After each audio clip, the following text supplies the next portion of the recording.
fait 10 ans alors que non.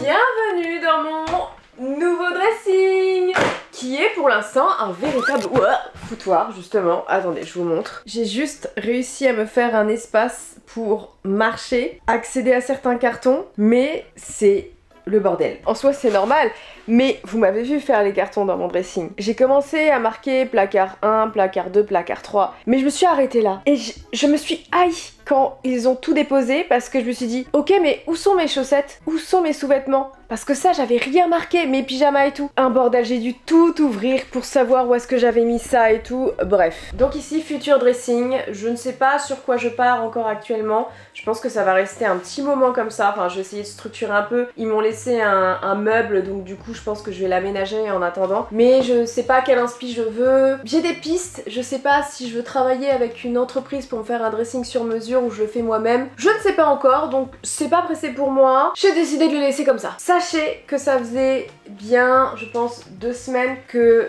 j'avais abandonné toute idée de ressembler à quelque chose et que là, pour vous en soi, je me regarde dans la glace. Pour éviter de faire trop peur, je me suis maquillée et je me suis coiffée. Je voulais juste le dire parce que en fait ça fait du bien. Ça fait parfois du bien en fait. Parce que enfin... Merde, attends, j'ai perdu mon effet, je voulais dire.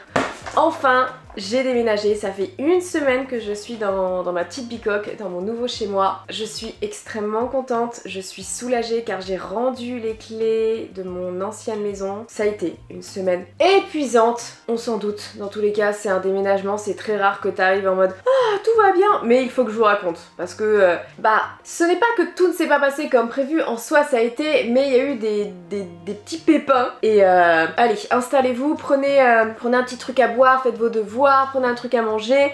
Pour l'instant, c'est du facecam.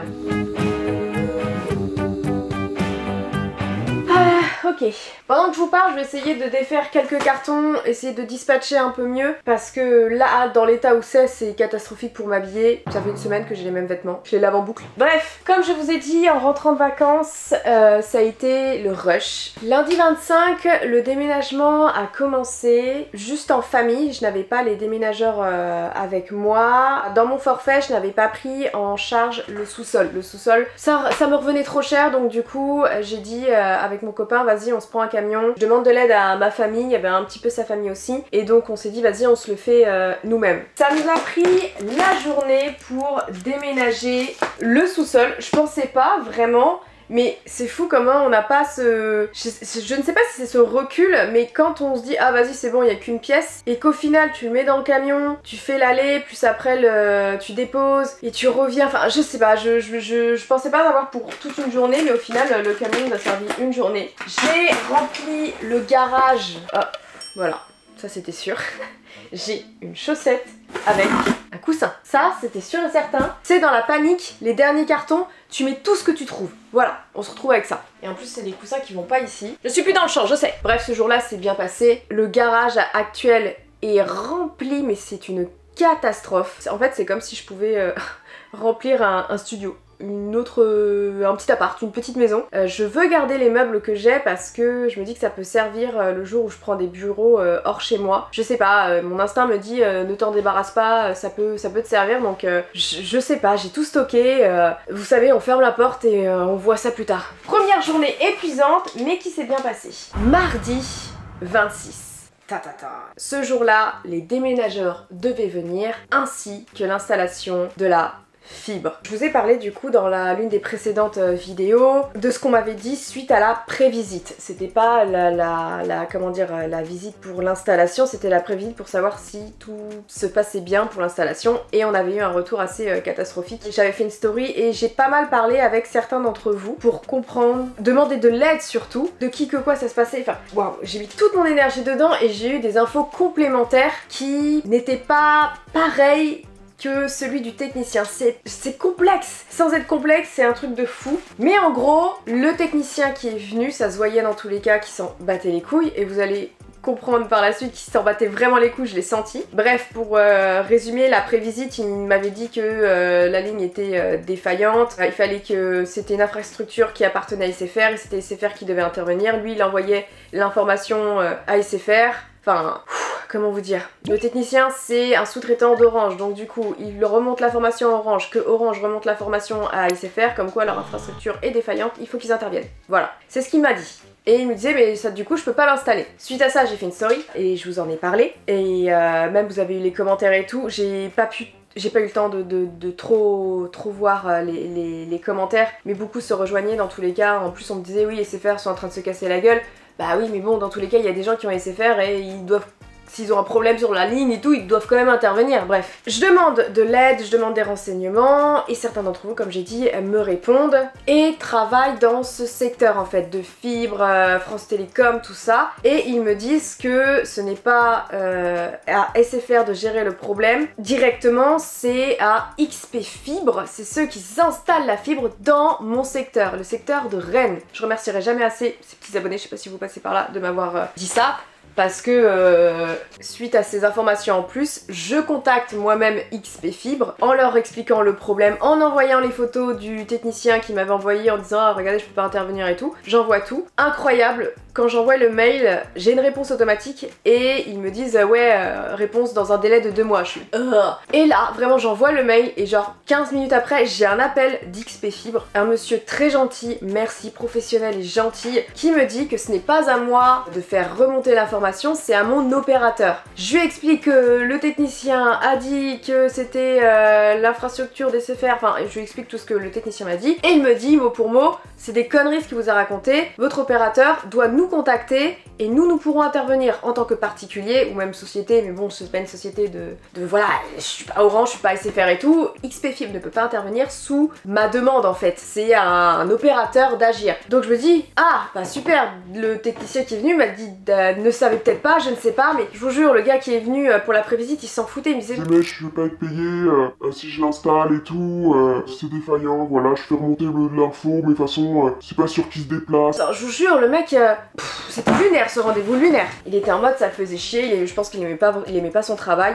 Bref, du coup je me dis cool, le jour où le technicien doit revenir, du coup le 26, je sais qu'il va pas pouvoir installer la fibre, mais je me suis dit peut-être qu'il pourra commencer les travaux en perçant mon mur, enfin tout ça, et après il fera remonter l'info à XP Fibre. Donc je maintiens mon rendez-vous parce que en gros quand tu fais installer la fibre, tu as un rendez-vous de prévisite et après tu as le rendez-vous de l'installation de la fibre. Moi je maintiens mon rendez-vous, je veux pas l'annuler même si le technicien avait fait son compte rendu de prévisite en disant bah il va y avoir des problèmes. Mais il est pas en mesure de l'annuler, c'est le client qui l'annule ou pas. Et moi je voulais pas l'annuler, je voulais le revoir pour lui expliquer que j'ai eu XP Fibre au téléphone et que du coup c'est eux directement qui devaient contacter. Limite je lui disais quoi faire dans son travail. Je sais pas, il me bassinait tellement avec SFR que je voulais lui dire. Bref, donc du coup je maintiens mon rendez-vous. Même si je sais qu'il ne pourra pas l'installer entièrement. Moi oui, voilà, tout simplement. Qu'est-ce que c'est que ça? Oula, Flavie, qu'est-ce que... Non, c'est pas ce que vous croyez, c'est une ceinture. C'est une ceinture qui va avec une chemise en simili-cuir, un truc comme ça. Oula, on va voir que je la retrouve moi. Du coup, le 26 à 9h, j'ai le mec de la fibre qui doit venir dans mon nouveau logement et à 8h, j'ai les déménageurs dans mon ancien logement. Vous voyez la grosse journée? Heureusement, je ne suis pas seule, il y a mon chéri, donc on se dispatche. Je lui dis occupe-toi des déménageurs, tu vois ce qu'ils doivent prendre, on a vu tout ça ensemble. Moi je vais à la nouvelle maison et j'attends le mec de la fibre pour au moins le début de lui expliquer le problème et tout, voir le début de l'installation, bref, on fait ça. Ce jour-là, autant vous dire que j'ai atteint un sommet de stress jamais vu. Vraiment, j'étais dans un état de... Enfin bref, je me concentre, je me dis ok, je vais à la nouvelle maison, je prends mes chats avec moi. Parce que la maison allait être ouverte de partout, les déménageurs allaient faire des allers-retours. Pour moi c'était plus logique de prendre mes chats, de les mettre dans la nouvelle maison, les enfermer dans une pièce où les déménageurs n'iraient pas. Litière, gamelle et tout, je prends mes chats. Je suis stressée mais je le fais. Je suis là, ok, je mets les chats dans la voiture, je prends tout ce qu'il faut, je répète ce que j'ai à répéter parce que je suis une meuf qui a besoin de contrôle, c'est horrible. Bref. Je prends la route jusqu'à cette maison là, je suis à 10 minutes, hein, vraiment je suis à 10 minutes. Il est 8h30, je me dis vas-y j'arrive un peu avant 9h, comme ça je m'installe tranquillement, j'installe les chats et tout. Je roule, je suis un peu stressée, nerveuse mais ça va. Je suis sur une route, j'arrive à 2 minutes de chez moi. Et autour de cette route il y a des champs. Il y a beaucoup de... ils sont en mode maïs là en ce moment, il y a beaucoup de champs de maïs autour de chez moi. Ce qui... Oui, allô? Oui, bonjour. Oui, mais je ne suis pas disponible. Désolée. Au revoir. Oh là là, il y a des numéros, je vous jure. Bref, où est-ce que je voulais en venir? Le fait d'avoir des champs aussi hauts autour de la route réduit la visibilité s'il y a des petits animaux qui passent, voilà. On connaît dans la campagne. Je roule sans excès de vitesse. Je suis un peu stressée par tout ce qui se passe, mais voilà, pas d'excès de vitesse, je roule assez tranquillement. Et qu'est-ce que je vois qui déboule? Deux fans. Deux fans passent au moment où je roule. Et qu'est-ce qui se passe? Maman! Je percute un fan. Je suis traumatisée. Vraiment. Ça s'est passé à une vitesse, ça s'est joué en une fraction de seconde. J'ai à peine eu le temps de voir le deuxième fan. J'ai vu des pattes, il y en avait un peu trop pour un fan, et j'ai vu deux corps, et j'ai vu le premier passer, et le deuxième... Maman! Paf!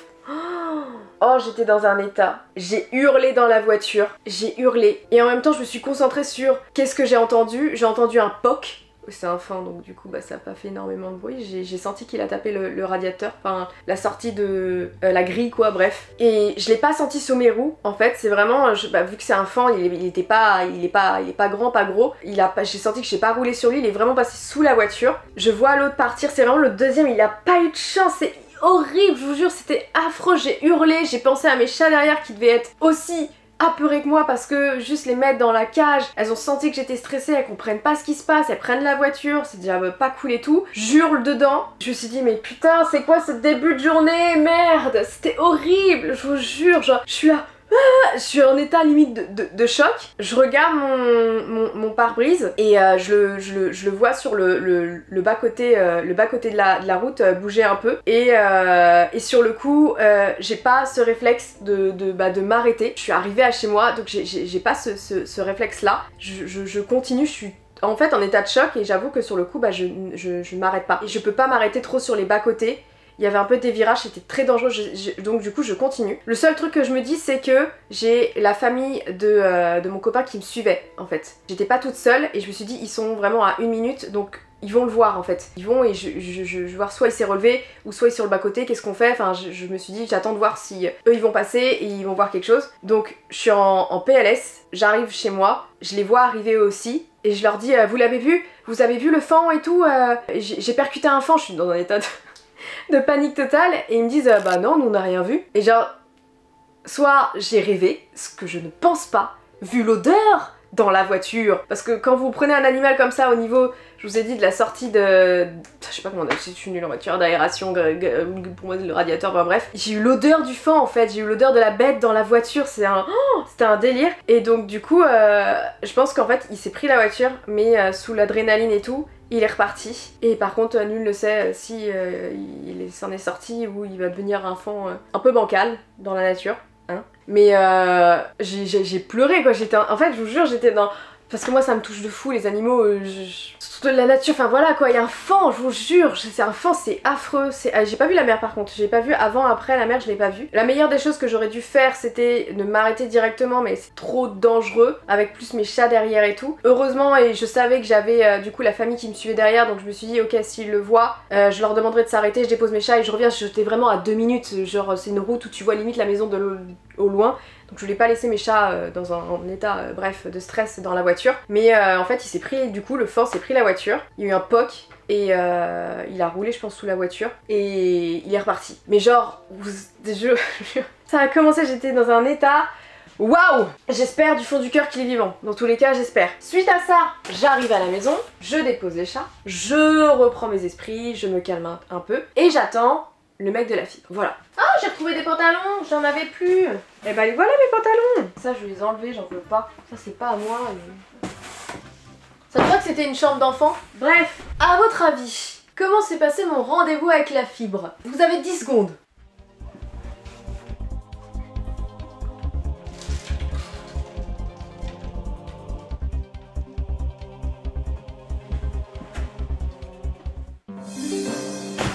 Et oui, il n'est pas venu. Et vous voulez savoir ce qui est lunaire? C'est qu'il m'a envoyé des messages la veille, du coup, lundi soir jusqu'à 21 h avec son numéro perso en me disant clairement j'ai la flemme de venir.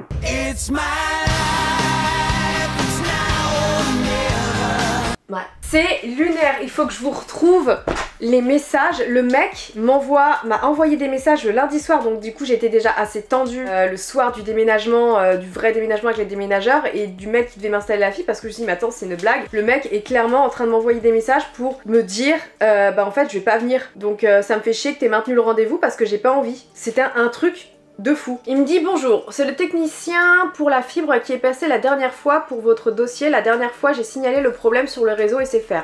Le lendemain j'ai reçu un mail de Constructel, ils m'ont demandé que je dois signaler le problème pour votre rendez-vous de demain. Donc afin de ne pas vous bloquer encore une autre journée, je vais signaler ça à nouveau à distance vu que j'ai toutes les photos nécessaires. Je comprends pas son message en fait, je comprends pas son message parce qu'il m'envoie ça du coup le lundi 25 août et déjà envoyer les photos et tout, il aurait dû faire ça le jour de sa venue qui était le 12 août, un truc comme ça en fait. Et moi j'ai envie de lui parler en fait en face à face parce que en plus de ça il me dit oui c'est le truc est défaillant et moi j'étais voir le boîtier fibre et il y a un problème de PM, il y a un problème de place, enfin il y a trop de questions et le technicien était censé revenir en fait. Si j'ai maintenu le rendez-vous, je voulais voir des trucs avec lui et tout et parce que j'avais d'autres infos, enfin c'est pour ça que moi j'ai maintenu mon rendez-vous. Du coup moi je lui dis après avoir fait des recherches, je lui dis qu'on m'a redirigé vers XP Fibre et tout, que j'ai envoyé les photos, que du coup il devait contacter XP Fibre, enfin voilà je lui dis tout par message, mais les gars je parle avec lui à 20h30, enfin je trouvais ça lunaire, je suis là en train de parler avec un technicien sur son numéro privé, voilà, du coup je lui dis qu'il faut contacter XP Fibre, il me fait oui exactement, le ticket je l'ai fait lors de mon premier passage, donc je ne comprends pas, il me parle d'SFR tout le temps, SFR, réseau SFR, et là je lui parle d'XP Fibre, il me fait oui je l'ai fait aussi, enfin... Vous voyez ce que je veux dire? C'était bancal en fait, ces explications sont bancales. Et après il commence à me dire qu'il sera pas payé si ça marche pas, il doit payer son propre déplacement, son matériel et tout. Enfin il me met dans une situation très embarrassante, je suis cliente, je demande juste à ce qu'on m'installe la fibre et là le mec commence à me dire je vais pas être payé ou je ne sais quoi et tout. Et je lui dis que je comprenais ses explications mais que ça me mettait dans une situation délicate. Et il ne m'a pas prévenu. Voilà, super. Du coup, je me suis pointée à 8h30 et jusqu'à 10h, j'avais rien. Donc du coup, j'ai recontacté Orange. J'ai recontacté Constructel, c'est la sous-traitance d'Orange pour installation de la fibre. Voilà, super. Ah bah super, je percutais un enfant, hein, le pauvre, Bambi, voilà, j'ai une nouvelle version de Bambi, hein, près de chez moi. Si ça se trouve c'était des jumeaux, sûrement. Et l'autre il a vu son frère se faire bigner par une capture. Je suis dégoûtée. Tout ça pour qu'au final, le mec ne se pointe même pas. Je vous jure, j'ai commencé ce déménagement, j'étais à mon summum du stress. Sinon, après ça, ça s'est plutôt bien passé, c'était très sport. Je n'ai pas filmé, j'étais pas là en mode vlog et tout parce que pour moi c'est impossible. C'est impossible, je suis partout. Enfin les déménageurs ils me demandent ça va où, ça nanana, j'ai pas le temps, je sais pas comment certains font pour être en mode salut alors aujourd'hui. En plus ça me mettait mal à l'aise parce que c'est pas des gens qui sont de cet univers là et tout donc... voilà, ils font leur taf. Puis voilà, donc j'avoue que j'ai pas filmé. J'ai juste quelques plans qui montrent juste que je suis en train de déménager et tout.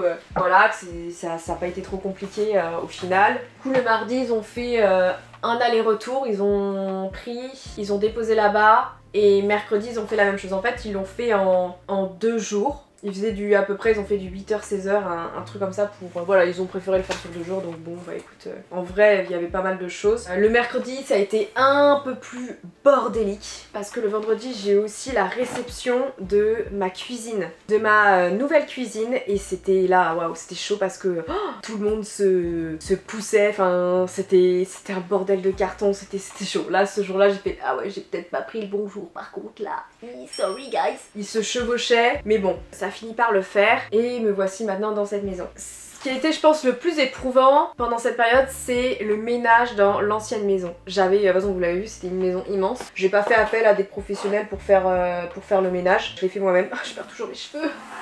Ah Luxéal, agissez. Qu'est-ce que je voulais dire? Je l'ai fait, enfin on l'a fait avec mon chéri. Ça a été très long, très chiant, très long, très chiant, très long, très chiant, très long.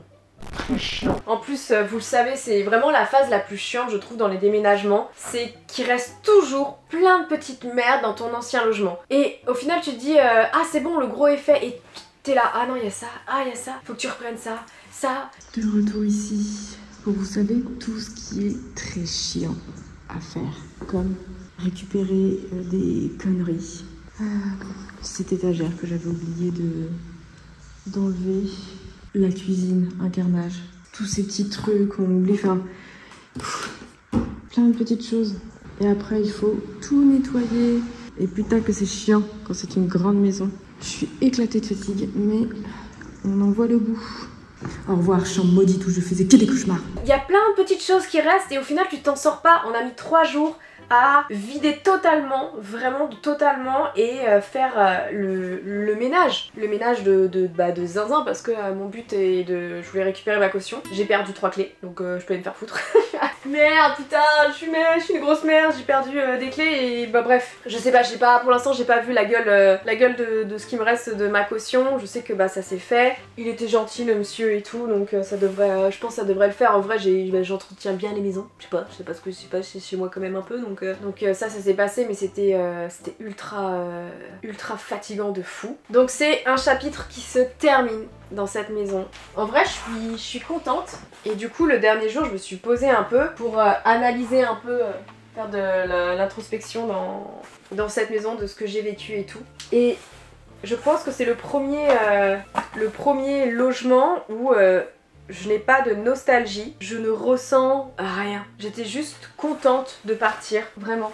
Vous savez, il y a des lieux qui nous impactent plus que d'autres parce qu'on évolue, on grandit, on apprend des choses. Et cette période-là, c'est très étrange. Ces 2 ans que j'ai vécu, je ne sais pas, je n'ai aucune émotion particulière concernant cette maison-là. Je suis en mode, ok, bah j'ai vécu ce que j'avais à vivre, j'ai pas l'impression d'avoir appris énormément de choses. Je sais pas comment vous expliquer ça, c'est... Par exemple, dans cette petite maison-là, où vous m'avez vu faire des vidéos et tout, là j'ai appris énormément sur moi. En fait, je me suis découvert, je me suis affirmée, j'ai appris à avoir encore plus confiance en moi parce que je pense que c'était vraiment la transition de là je vais vraiment vivre seule, c'est mon premier bien où je vis seule et j'ai appris qui j'étais, et j'apprends toujours qui je suis dans tous les cas, mais c'était le début d'une nouvelle ère, enfin là j'ai vraiment senti en fait que ça m'a fait énormément de bien et je suis nostalgique de cette petite maison parce que c'est fou ce que j'ai vécu là-bas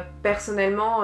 Je sais pas comment l'expliquer, mais là j'ai senti que ce lieu m'a permis d'évoluer, tout simplement. Et j'ai vécu des bons moments, des choses comme ça. Mais dans l'autre maison, j'ai l'impression que c'était une maison de transition, en mode, je sais pas. Elle était là, mais c'est comme un réajustement en fait. C'était pas celle-là dans tous les cas où tu dois te sentir le mieux et évoluer.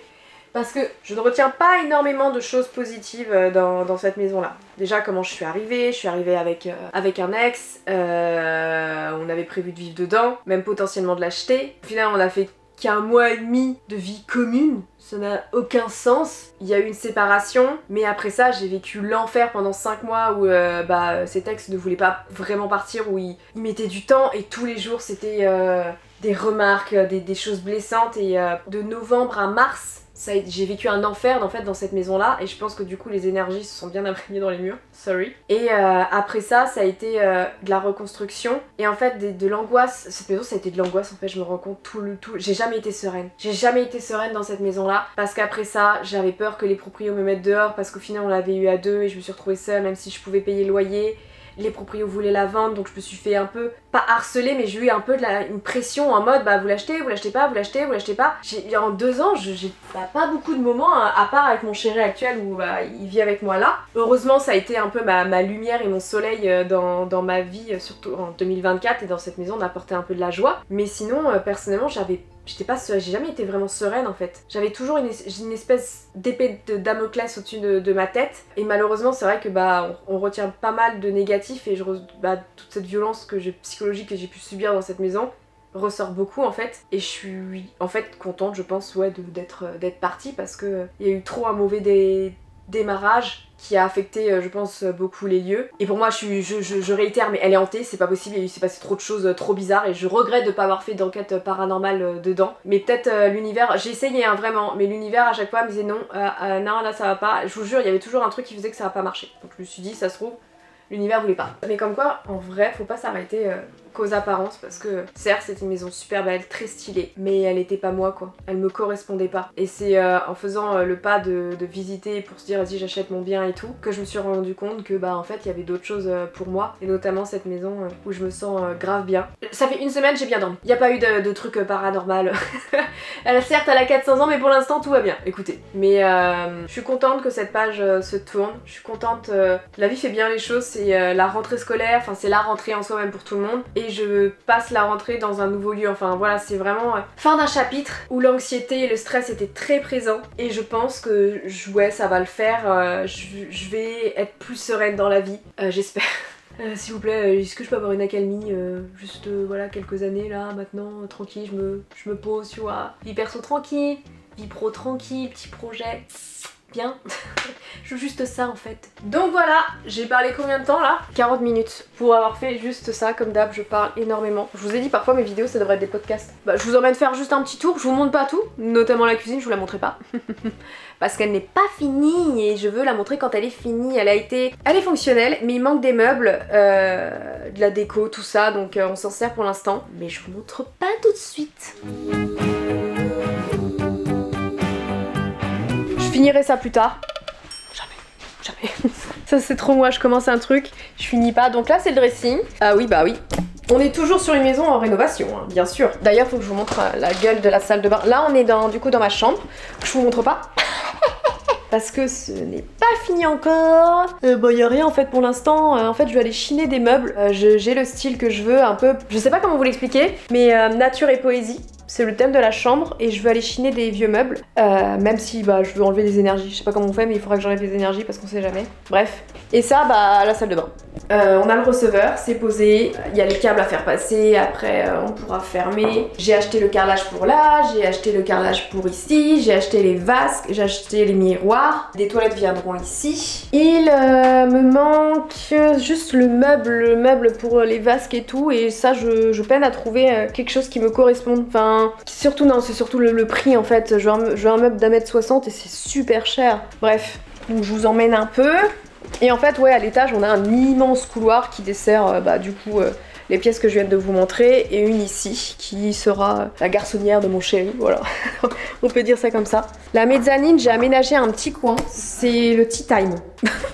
C'est vraiment, voyons. De toute façon, qu'est-ce que vous voulez, voilà, c'est en début d'aménagement. Et ici, je voulais faire un petit coin tea time, je sais pas, voilà.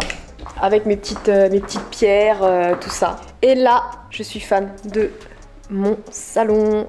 Il y a des choses qui vont changer encore, mais pas tout de suite parce qu'il me faut de l'argent tout simplement et ça coûte très cher, surtout les fauteuils. Et pour aller bien dans le style... Allez, j'arrête, je vous montre. Toudoum. Ah, on voit pas, attends, il n'y a pas assez de... Mon objectif est trop petit pour tout vous montrer. Voilà ce que ça donne pour l'instant et j'aime beaucoup l'ambiance. Je me suis rendu compte que le canapé allait super bien. Je voulais en prendre un autre, pas tout de suite, mais un plus clair, et au final je me dis bah en fait mon vert olive matche bien. Les tables même je trouve matchent bien, je sais pas si je vais les garder mais pour l'instant j'aime beaucoup. C'est juste ce tapis que je me suis acheté. Je l'ai acheté sur Trend Carpet. Je sais pas, je vous mettrai, je sais plus. Il y a Trend, je sais plus quoi. C'est pas des tapis hyper quali, mais je ne cherche pas des tapis hyper quali parce que les animaux vomissent et pissent dessus. Donc du coup j'adore ça, mais je mets le moindre coup maintenant dans les tapis. Donc après celui-là au final, il est un peu velours. Niveau prix pour la superficie, je trouve que ça allait. Les choses sont mon chéri, hein, avec de la peinture dessus. Bref. Avec la cheminée derrière. Je suis en train de me poser des questions parce que la seule chose qui me dérange en fait dans ce poêle, pardon, c'est pas cette cheminée mais ce poêle, c'est la brique rouge. Je trouve que ça matche pas du tout avec le reste. Là vous avez du coup espace télé, bon alors forcément on est sur du bordel. Hein. Mais je trouve que ça matche pas, ça ne matche pas. Donc j'ai regardé sur internet si je pouvais peindre et je suis preneuse de conseils en fait pour quel type de peinture. Parce que je veux pas faire de la merde non plus, mais je sais pas, je suis pas fan. Et le mur en pierre qu'on est doucement mais sûrement en train d'habiller. Alors il y a beaucoup de choses qui vont partir, mais déjà j'aime beaucoup le fait d'avoir un miroir là, mais il est un peu trop petit. C'est dommage, en gros il fait quoi, hop. Ouais, on ne voit pas. Donc du coup, je pensais en prendre un plus haut. Et là, j'ai acheté des trucs pour décorer. j'ai déjà acheté, ouais, clairement. Pour décorer ce mur avec des plantes, ça va faire super sympa. On est clairement sur un autre style, hein. Ah oui, hein, je peux vous le dire, mais j'adore, c'est tout ce que j'ai voulu en fait. J'adore les vieilles maisons, j'adore décorer les vieilles maisons, c'est trop ma cam. Et l'espace, ça l'a mangé en bordel. J'aime beaucoup aussi. J'ai changé de tapis aussi, j'en ai pris un plus clair. On gagne toujours en luminosité. Et je trouve que la table matche bien avec l'esprit de la maison. Je voulais une ambiance chalet, cocooning, convivial, et j'arrive à en voir le début. Bref, il y a encore de la rénovation à faire, donc il y aura toujours des vidéos rénovation, même si maintenant je vis dans la maison. Il y aura des épisodes spéciaux pour ça. Je pense que dans tous les cas, chaque jour, dès que j'ai du temps, je ferai des choses, donc ça sera plus une compilation de tout ce que j'ai pu faire dedans. Et puis voilà, je m'y sens bien. Ça fait une semaine et je m'y sens trop bien. La nuit, la maison a un mood. Je suis ultra fan. C'est hyper chaleureux. C'est très cocooning. T'es dans ta bulle. Et ça faisait très longtemps que je n'avais pas eu des soirées comme ça que je kiffe de fou. Et je prends du plaisir à m'installer dans mon salon. Et c'est vrai que ça, c'est hyper bête. Certains diront c'est superficiel, mais juste se sentir bien chez soi. Enfin, chez soi, c'est son petit cocon, quoi. Peu importe le style, la grandeur et tout, c'est juste, voilà, les goûts et les couleurs. Bref, chacun voit midi à sa porte. C'est ma mère ce qu'elle disait. Bref. Et juste prendre plaisir à s'installer dans son salon après une journée de taf ou passer du temps avec ses amis, sa famille, sa chérie, c'est trop bien. Et c'est vrai que en fait je faisais plus ça dans l'autre maison. Je pense que j'aimais peut-être pas tant que ça l'espace, des espaces et tout, c'était très beau, très chic et tout, mais ça manquait peut-être un peu trop de convivialité, je sais pas. Et il y a un truc qui est trop stylé. Alors bon, ma vie est dégueulasse, mais sachez qu'on voit la lune ici. Donc le soir, en fait, j'ai pas de vis-à-vis, donc ça va. Je ferme pas les volets quand on regarde un film. Et je vois quand le ciel est éclairé, on voit la lune qui se déplace jusqu'à là. Et c'est trop beau. C'est trop stylé. Faudrait que je prenne une photo. Ça fait... Je sais pas. Bref. Ah, et on m'a demandé comment allaient aussi les animaux sur Insta. J'ai pas eu le temps de répondre. Mais... je sais pas où ils sont. Ah, il y en a une là, attendez. Hello! Ça va, madame? Oui. Ça va? Comment ça va? Ava? Ava? Et Volt il est dehors. Je sais pas où ils sont, mais ils sont là. Et écoutez, ça va très bien. Ils ont un niveau d'adaptation incroyable. Indy. T'es un peu trop à l'aise quand même. On vient d'arriver.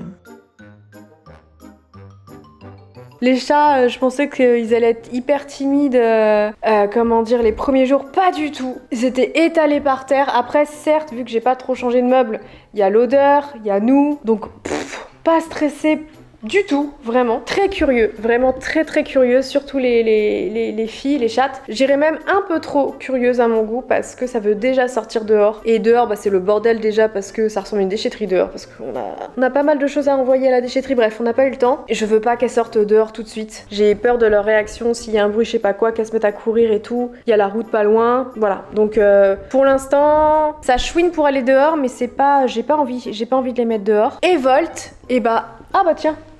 Hein? Ça va mon bébé? Vous savez quoi? D'ailleurs, Ava adore faire quelque chose. Elle adore se taper des sprints. Ouais, des sprints dans le couloir là-haut. Elle adore ça. Elle se met à courir comme une dingue. C'est son quart d'heure de folie dans le couloir. Écoutez, si ça l'amuse, on entend tout. Enfin, c'est très drôle. Mais c'est son dada. Et concernant Volt, écoutez, ça se passe super bien. Ma foi, j'ai envie de dire mieux que dans mon ancienne maison. C'est très bizarre, vraiment très bizarre. Mais alors oui, je vous avais dit, il aimait pas, il voulait pas rentrer, il a eu énormément de mal. Le premier jour, pas foufou, mais je pense peut-être que c'était l'aspect travaux, les bruits et tout qui devait lui faire peur, il était pas à l'aise. Parce que depuis qu'il est dans cette maison, il a un regain d'énergie que je n'avais pas vu depuis longtemps. C'est vrai que ça faisait quelques mois où, par exemple, il mangeait plus trop, comment dire, je lui donnais à manger le matin, il s'en fichait. C'était limite devenu un self-service où je lui mettais ses croquettes et toute la journée il servait un petit peu. Il était beaucoup plus mou, ça se sentait qu'il était pas bien. Je sais pas, il était beaucoup plus mou et vous connaissez Vol, c'est un chien très actif. Il a une joie de vivre de fou. et depuis quelques mois je trouvais qu'il l'avait perdu et je m'inquiétais un peu de cela, mais il avait été chez le vétérinaire et en gros ça allait donc au niveau de sa santé, donc c'est pour ça que je comprenais pas. Et depuis qu'on est ici, il est hyper joyeux et il mange surtout, il mange à ses heures, le matin il a la dalle, le soir il a la dalle, il est limite, il a trop d'énergie et j'arrive pas à suivre, j'ai l'impression qu'il est nouveau chiot. Et je me pose des questions du coup. Je me pose des questions sur pourquoi dans mon ancien logement il était aussi vide d'énergie, à limite manger, ouais, parce qu'il faut manger, voilà, pour te faire plaisir. Alors qu'ici, il retrouve sa joie de vivre, c'est fou. Franchement, c'est fou. Je suis très contente en tout cas, je suis très contente, mes animaux vont bien. Je vais bien, vraiment. Je vais bien, j'ai juste hâte de retrouver un quotidien, mon travail en fait pour ma chaîne principale parce que là je suis en train de recaler des tournages, voilà, ça va se faire progressivement. C'est un peu bancal sur la chaîne principale mais bon tant pis, hein, je fais ce que je peux et là je pouvais pas tourner. Bref, je suis trop contente et c'est une nouvelle vie, voilà, c'est une nouvelle vie qui va se passer ici et avec plein de bonnes ondes, je n'en doute pas. Et dans tous les cas vous allez me suivre dans mon quotidien. Bref, c'était une petite vidéo pour vous expliquer comment ça s'est passé, ce déménagement là. On se retrouve très vite sur cette chaîne là pour suivre mon quotidien, ce qui se passe et tout. En cette fin d'année, j'adore, on arrive en automne et c'est devenu ma période préférée, cherchez pas. Période cocooning où j'ai l'impression que même ton système nerveux ralentit et tout, enfin je sais pas. Mais je me sens trop bien, j'ai plein d'idées, j'ai plein de trucs en tête et tout. Tout va bien se passer dans le meilleur des mondes. Je vous fais des bisous, j'espère que votre rentrée s'est bien passée. On se retrouve très vite. Bisous!